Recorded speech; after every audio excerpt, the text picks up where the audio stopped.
Welcome back to the deep dive. We're all about getting to the heart of things here. No fluff, just insights you can actually use. And today we're diving into the concept of manifestation. Manifestation, right.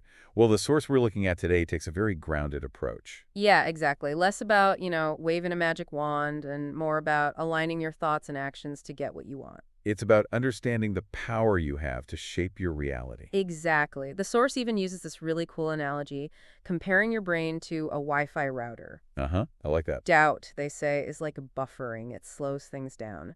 But belief, Belief is the high-speed download. that's it. And there's this really interesting bit about the RAS, your reticular activating system, which is like a filter in your brain that highlights things you focus on. So the more you focus on what you want, the more you see opportunities to achieve it. That's the idea. So our mission today is to unpack a 3-minute manifestation hack from our source, something quick and effective that anyone can use. So we're not talking about suddenly developing supernatural powers, but rather about consciously directing our energy and efforts. Right. It all starts with step one. And the source is very clear about this. Clarity is king. You got to be specific about what you want. So no more vague wishes and hoping for the best. Exactly. They give this great example. Instead of just thinking, I want money, you say, I will earn $10,000 by December 1st. That's much more powerful. So it's not enough to just have a general idea.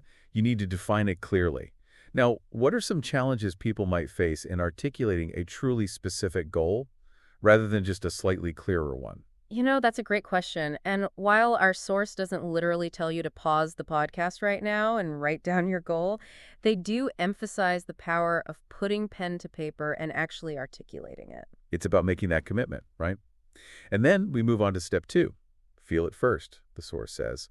It's about connecting emotionally to what you want. Right. And the source suggests that emotions are the language of your subconscious mind. Interesting. So by tapping into those emotions, you're essentially communicating with your subconscious and aligning it with your goals. That's the theory. And they recommend spending just 60 seconds each day vividly imagining you've already achieved that goal. Just 60 seconds. Yeah, maybe. Like they say, picturing yourself holding that $10,000, really feeling that sense of pride and freedom, the happiness that comes with it. It's about evoking those emotions, right?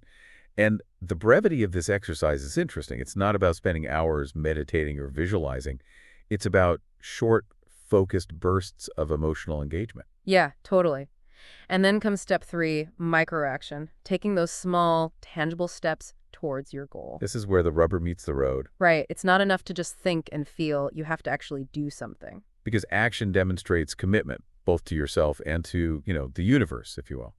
It puts you in situations where opportunities are more likely to present themselves. Absolutely. And the source gives some really practical